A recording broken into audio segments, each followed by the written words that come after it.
style. Okay, man.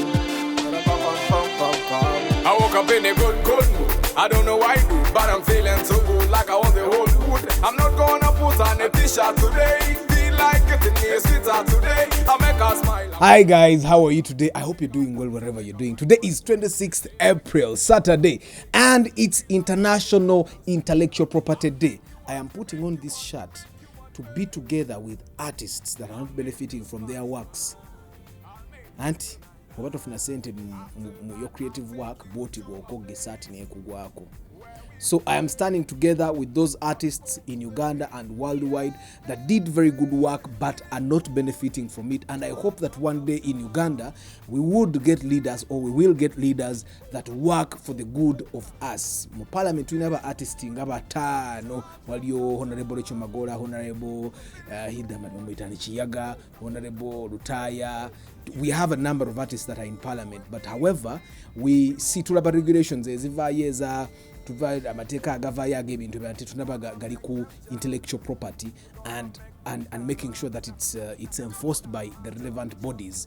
So today I stand with artists like Red Banton, Master Parrot, Washington Narabana Yakaba. I stand together with artists abagendo kufanga bavu, abagendo fanga abana baite balina kyakulya, abagendo fiira mizigo. Naye nga ate bw'obala ennyimba zaabwe, bw'obala firimu zaabwe zebakola, bw'olaba emizannyo gyabwe gye bakola, they should be benefiting. I am someone that supports that people, when you use other people's products, you should pay. That's why for the love of cars, music we tukozesa wa okay man Arthur Chisenyi Kazanyi. Yes, so today is Intellectual Property Day. So if you have a family member who is an artist, support them by making sure they benefit from their sweat, they benefit from their creativity. Bosanga bazanyo oluyimba lwesamuyanga tebalusasula, make sure bamusasula. Bosanga balina akatabo kinga bakakola mu photocopy which is illegal, tell him so that atabakwata atasobola okufunamu. That's how we are going to make this industry yaba performing artists atera nobody balekera okutusabiriza anajiro mu artist bwana alwala ne batuga tukoleka wash ngato omuntu akola emirimu je. So Intellectual Property Day, but artists, all the artists that are out there, I wish you a very lovely celebration today. I'm sure URSB is doing something. Yeah.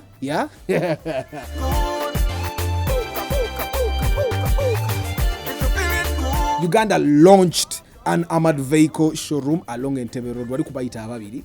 You guys have had the vibe, yeah?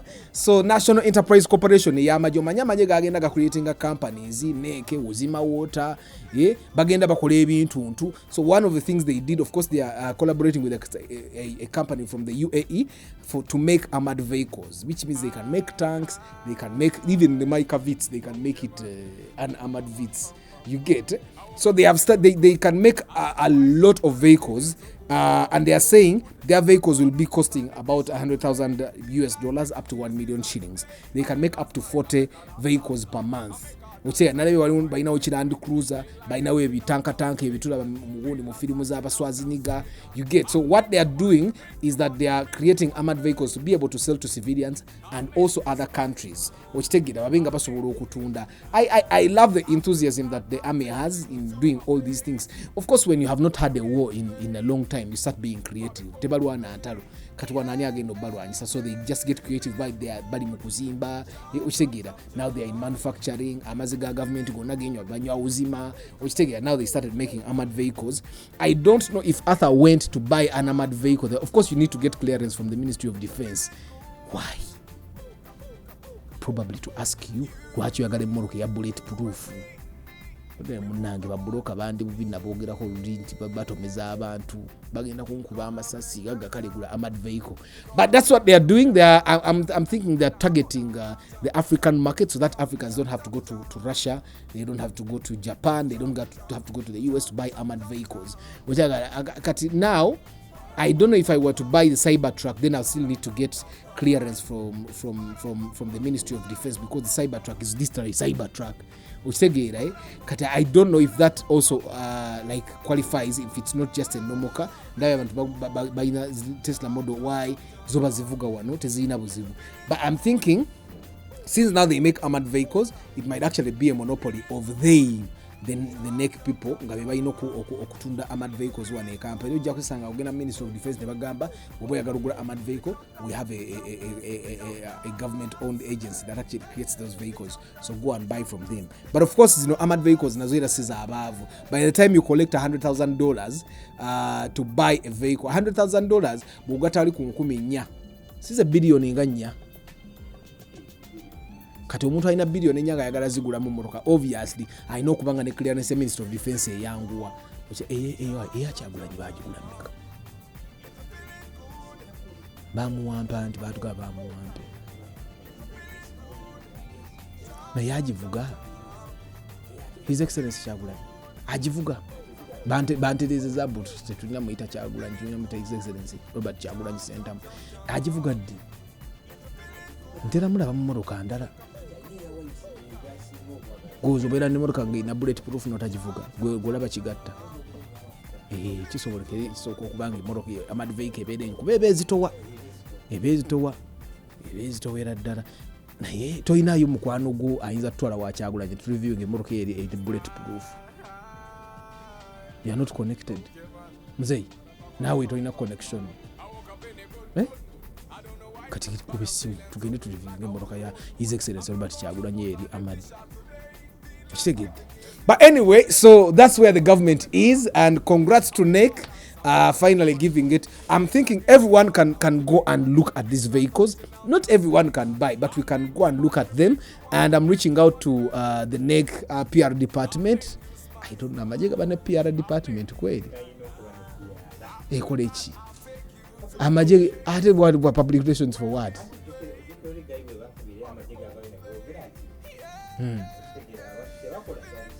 Kati tugenda nonya PR wa NEC bulungi. So and of course I know some people in there, so maybe they can connect me properly. Ubanye ebintu bya government bino bizibu to review ngeya kitanka kimu. If someone from the army is watching, and I know you guys watch, mpita ngamba Arthur jangu tugenda ovuge kitanka. Tuvuge kitanka ekyo abantu batandika okugula emmoroka ezo wadde za $1 million number. Anyway, that is what is happening with the NEC, and yeah, I'm happy for Uganda, although I cannot afford a bulletproof vehicle. I don't even need it now. Omuntu watukira okunkuba amasasi ngamba mukoze kinene. Omuntu nakuba amasasi abatakwagala. Ebyokutuga byonna biba tebikyakola. Because omuntu asobola okutuga. Kati omuntu wetagira bulletproof oba olwana na kintu kinene nnyo. N'obuto babuganye n'eddogo libaliganya batakusobola. Anyway, so that is what is happening, and of course you guys know about the EPS Auto, the system where the cameras apparently issue receipts. But contrary to what we said last time, the cameras can only issue 2 receipts: kuita mbitala and overspeeding. The cameras have no capacity to issue a receipt when you don't have a seat belt. Not yet. I think the cameras right now have only sensors for speed, yeah, and the sensors that work with the traffic lights. So those are the only 2 receipts that they are going to be like giving out. But I also think never na abasajja b'ekimundu bagenda babakyaliwo, because there are places where cameras are not. Okitegeera. Era you guys have up to 15th May to enjoy your speed.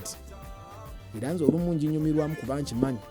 After 15th we are not going to be enjoying anymore. You know what happens with this EPS Auto? If you go 1 to 30 kilometers over the speed limit, you pay 200,000 shillings. Yeah? If you go 30 kilometers per hour over the speed limit, osasula emitwalo 6. Ontegedde kye nkugambye. 1, if for example the speed limit is 70 and you go to 71 like this agabiri, you can appeal. But we all know what happens in Uganda and in Africa when you try to appeal. Bw'osenga tata we yajjanga okukuba nakalewoza oba otandika okuwoza nakukuba. So kati appealing is not an option, you guys.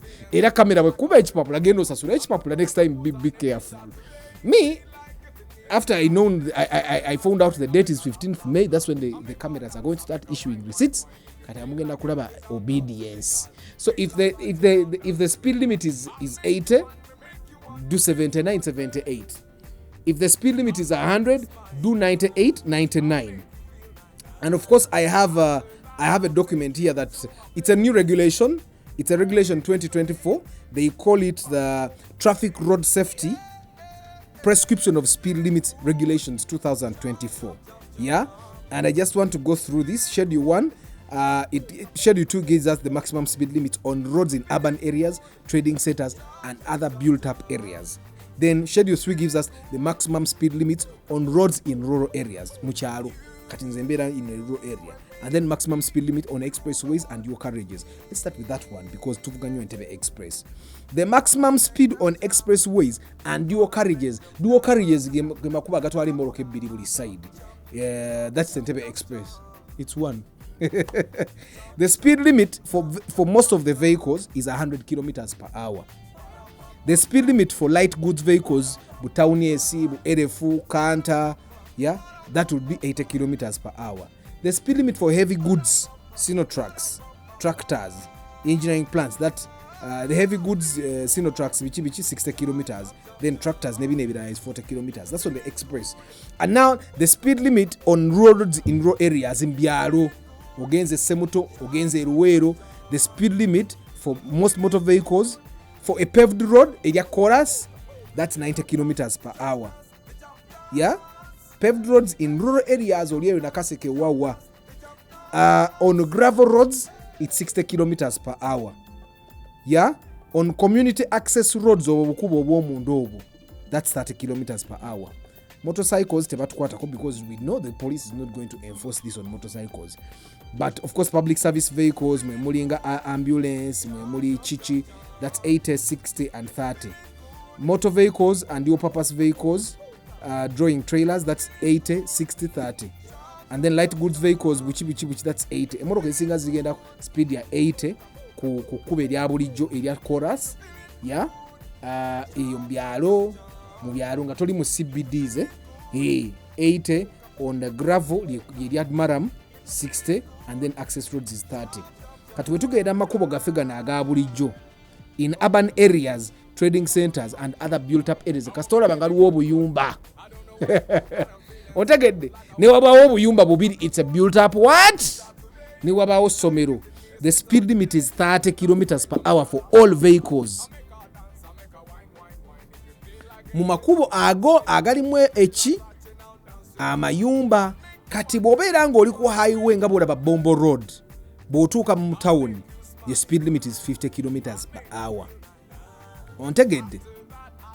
It's important that we understand that those speed limits, kubanga recently mu town unawabadde nga 50 nga it's only organized, like I worked with Total some time ago, and Total they will do 30 kilometers per hour. So if you bobola mbyalo, bobola mbyalo, obanga oli in urban roads, ng'oli mbuwaayiisa omwo, oli mu Kawempe, your maximum speed limit should be 30.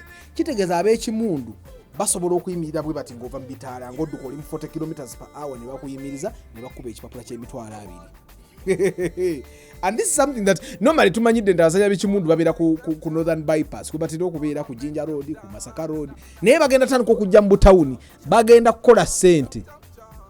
Because how many of you guys actually do 30 kilometers per hour?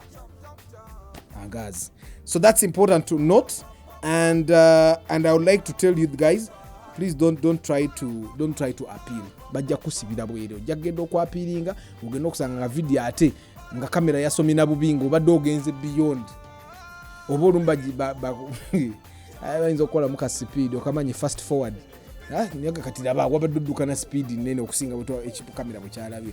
So anyway, if you don't pay, and you know the system does it like this. If Hassan is driving my car, ne bamukwata, ye bagenda mukuba ekipapula. Kamera yekuba ekiri ekyamaanyi, bana abalala bonna basirikale bo bakubako driver. But kiri eri ekikamera, it's going to give the receipt, it will go directly to my TIN number. I'll receive an email from URA, probably a text message as well. So it's my responsibility to make sure that the person driving my car, I take him to police. Nembagamba abayi. Uno omusajja yabadde avuga kigege yange goma akubye ekipapula akisasule oba se ekyo mumuteekeyo. Of course they may not put him in there, they may just set to parking emmotoka paka bwana asasule.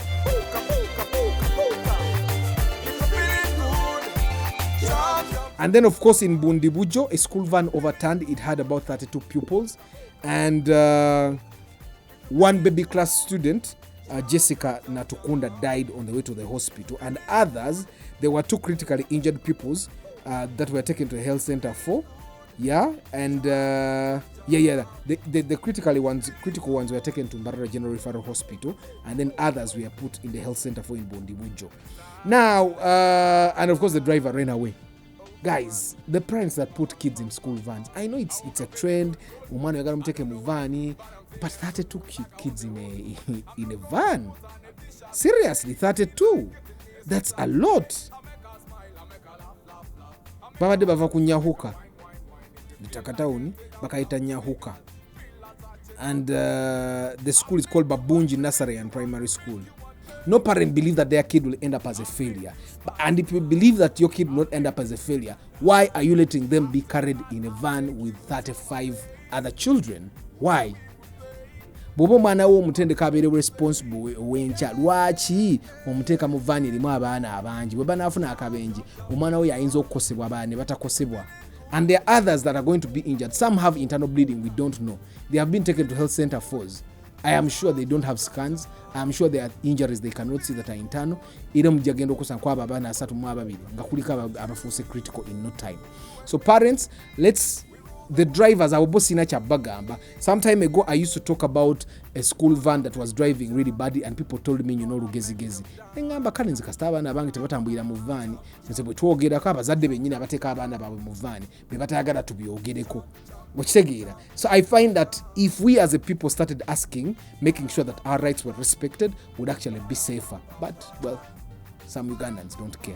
And of course, 3 people were killed and several others injured on Thursday 24th in Hoima district. Yeah. So what happened was Chiriatete area, Oriko Hoima Road, a Fuso fighter and 2 Bajaj motorcycles. Then, and a tricycle, Tukutuku. They were involved in an accident. Of course, the Fuso guy ran away, and the Boda guys, Omo wa Tukutuku yafudde kwabadeko a boy of 3.5 years yafudde. There was a lady called Fiona Kasemire, a passenger on one of the borders. Oyete yafudde yasigadde nga mulamu. And they may not be able to tell us who caused the accident at the moment, but we all know it's the border or the tukutuku. You get tukutuku guys are being dangerous of late, and I don't know if the police is thinking about making sure, first of all, that they have reflectors on the sides of their trays in Maasowano. Sometimes you cannot know it's a tukutuku because you see one light, so you think it's a border. Kumbe it's a vehicle-wide thing, and probably and then of course I find that tukutuku guys don't get enough training. They don't, because apart from the ones that are in the central business district, when has a tukutuku guy been arrested for not having a permit? Tukutuku is literally the same as driving a car. So they should. May the souls of the people that departed rest in peace. But I know that the Fuso drivers also sometimes drive like they care about nobody. But the border guys, the tukutuku guys, are something else. And I hope that police can work on that later on. And then of course there was a fatal crash in Mubende and 2 people died immediately. So it was a bus ya Pokopoko. I've not seen a Pokopoko bus in accident, but the Pokopoko bus lost control neyefula boyefude, and 1 person died and 1 child. Abantu babiri be bafudde, omwana omuto then n'omuntu omukulu. And in cases where buses overturn, it's normally because there is overspeeding, something, the suspension breaks or the tire bursts, and then at that time you don't have a lot of control over the car. And I find that people should try and adhere to the speed limits. And probably something that police has not paid attention to. Some of these buses actually put on retreaded tires, locally retreaded. Locally retreaded tires are dangerous for us. They are dangerous for the roads. So they should start probably investigating that. They should get tire experts who are taking police over tire police in how to discover or to how to know which tire is actually really good. Ngojeko kulaba obulabi enjola, because as long as balabulabi enjola, bana abaana bano basala enjola empya mu mpira omukadde nga mpira gwaggwayo naye n'agusalamu enjola. When a policeman sees the tread n'alowooza nti moroka eri in normal.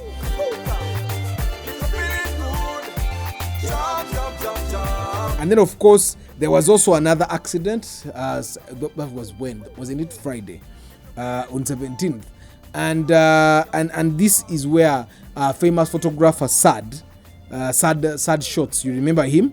Muyafira ali avuga kunamaye, and then yetomera nowa border, Sad teyavao nowa border teyavao. And of course people were saying Sad yekaya amanyise, so we are talking about him.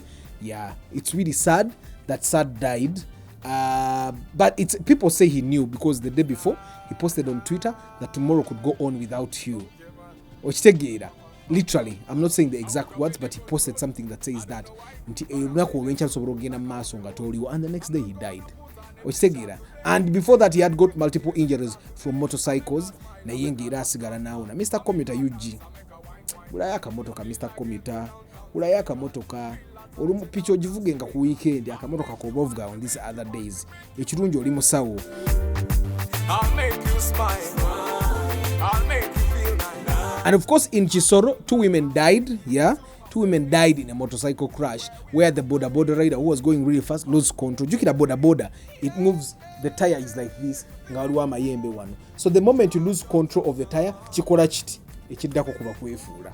You get, so that's probably what happened. And 2 women, there was Mukanoheli Anastasia, who was 44, and then Priscilla, who was 50, and then both were the residents in that area. You get, so I don't know if you have a brother or sister that drives border or motorcycle, please tell them to be careful. We're gonna make them dance. Come on. And then in Shauri, a young woman died. You know, on the border towards Kenya or towards TZ, those women there, they ride bicycles, they ride motorcycles. So this one was riding a motorcycle, and he got into an accident and died immediately. So what happened? The lady was overtaking and she collided with another truck. It's really sad. But what's sadder is that people that side are most of them. It's really sad. So there is no official statement from the local authorities, but they identified the victims and investigations and bagenda mukuzika. Of course, that's what happens the moment we realize that you were at fault or what toina chogenda kufuna. And in the United Kingdom, a man bought his own stolen car. Yes, so at home, his car was stolen. When it was stolen, he went reported to police, went to insurance and all those things. He got money, $20,000. Zili pound, zili dollar. He got 20,000 pounds and went to buy the car. When he went to buy the car, what happens is ajivuga, the number plate was different, the chassis was different. So he buys the car, goes home, and then he realizes as he's seated in the car that, you know what? You know how you have those cars going sapule wano ku dash ku driving mirror. Agenda tulamuluka ngala sapule ye. Moroke no ngeri yange. Agenda okutuna no mu glove compartment ngaliwo obuntu buyateeka nga ye moroka yeyiye. To prove it, he went to his own garage. His mechanic had a spare key. The mechanic used the spare key and the car opened. The mechanic said, "Indeed, mister, this is your car." But bagenda okulaba nga the chassis number was changed, the number plate was changed, nothing else was changed apart from those 2 things. And for them, according to the authorities there, nabo benyini, it's like the biggest copy they have ever, the best copy they have ever seen. For someone to steal a car, najichusa, no bangoiza no butajitegera. Now you can imagine someone stealing your chibina, najiba, no gamba chibine using a malake ngenda kuda munji gule. No jigulanga namba mpya iri ku digital number iri ku digital number plate ina seat cover ina mu Android batadeke mpira ne sport rim ne bibampa bichusiza babitutine babikola modification no jigula no ogenda okulaba wasula ekinusu kyo nga weeki ogenda wali omutigo nga weeguli nga ne tracker yo yennyini gye ba disconnecting amweri. What do you do? Of course, they have not said what they did after that, but it's intriguing that happens. And then in my senior 6 back, I had a mountain bike, and at that time I had a friend of mine, Yarimobi, and they used to warn me naye nze nga omanyi bw'obeera ne kyaliwo ng'olaba tikiso gayi nabba eggaali yange nagigulanga leero n'agibba ekiro kati ngende eyo nali ngenze kuswama Kamamalaniya nkajjukira Kamamalaniya for the guys on the channel ngenze okuswama Kamamalaniya ngenda okulaba gayi ayina eggaali yange. I went to him namugaa gwe gayi no gaali yange gayi teyawaka nayampa bwe gaali. I'm telling you it's a true story. Nenvuga eggaali yange nengenda naye ewaka. It's a true story. Guy had stolen my bike and probably they were taking we baali bareka baali mu katale nga bali mu kugitunda okitege yali ekyali empya. So you can imagine you go to buy a replacement or you go to buy a phone and you buy your own phone nga tebagifomatize nagifomatinga ogendo ogula essimu ogendo okeberanga ebifaananyi birimu by'abaana bo. What do? Ogenda ku police n'olopa ne babakwata. But of course they have to recover the money. Now they are working on that to make sure that they bring back this man's money. And then of course in China there is a Ministry of Industry and Information and Technology. You remember last Saturday we talked in the news here how they say they don't want to see auto manufacturers advertising the word autonomous driving or intelligent. They have not yet given alternatives. They have said bobono gamba bagenda kuteka all levels L2 assisted driving, that the car should not be able to drive on its own. Driver taliwo, the driver still has to be there kwateko steering. After the Xiaomi, remember we talked about, I think 2 Saturdays ago we talked about the crash where the Xiaomi vehicle yakutomera omuti abantu ne bafa bonna abalimu. So the Chinese government has said tugenda kukola ngemotoka even if it's autonomous kale tugamente it's autonomous, but you have to put their things sensors. Is like if the driver doesn't hold the steering rack for 30 seconds, the car slows down until it comes back. I find that this is a government that actually cares about its people.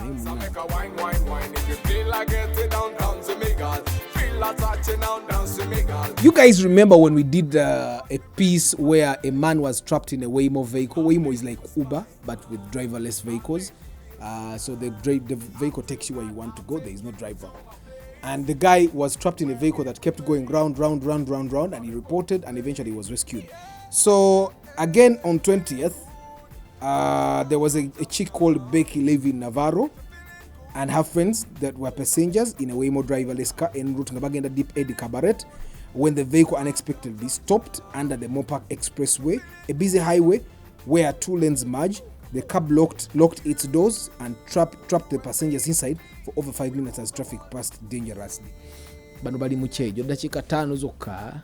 These people don't know.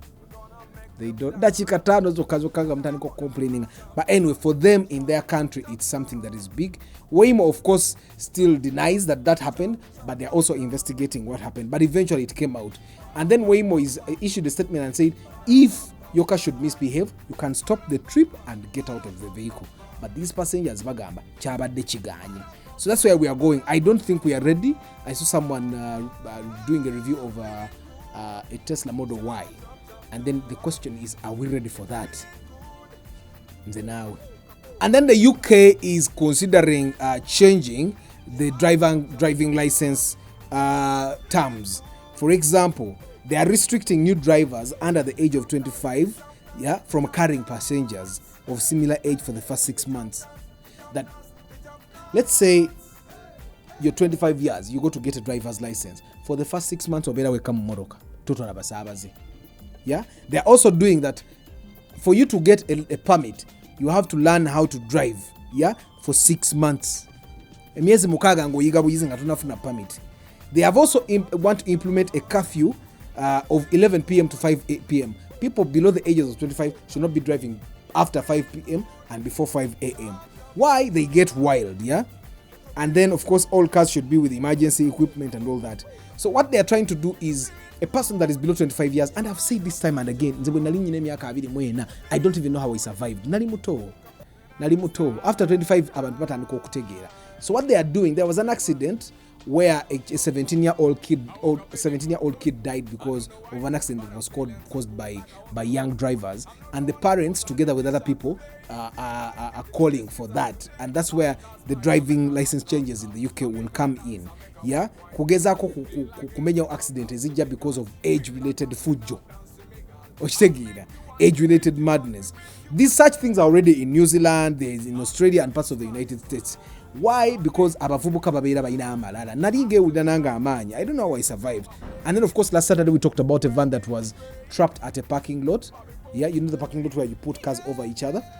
Finally, the gentleman had already lost £50,000 hiring vans, and he says he's really happy that now his van and it's working very well. Parts and then the losses he made in hiring a vehicle, he's going to make back now.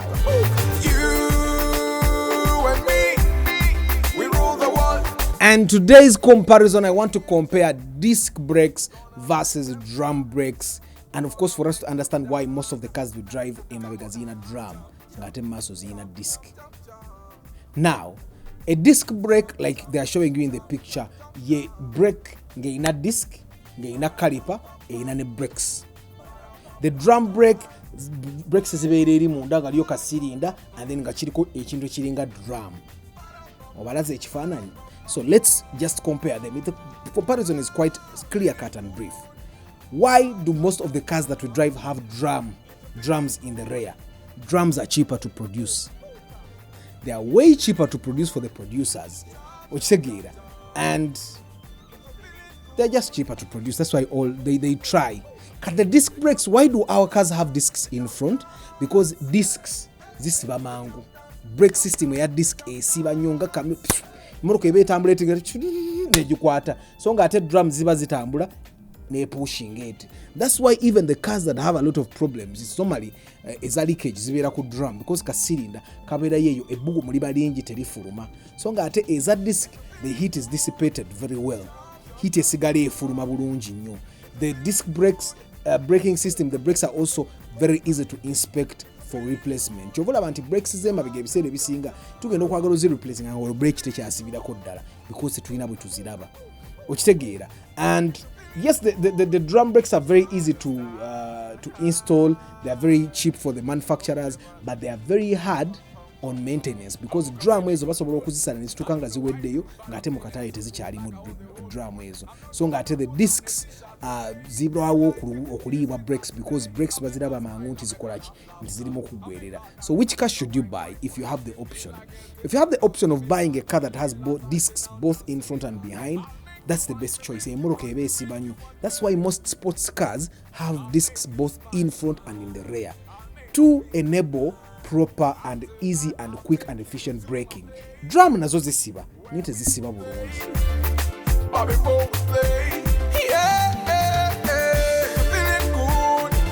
And today's tip, guys, for you people that have cars, buy tracking devices for your car. Buy a tracker and install it in your car.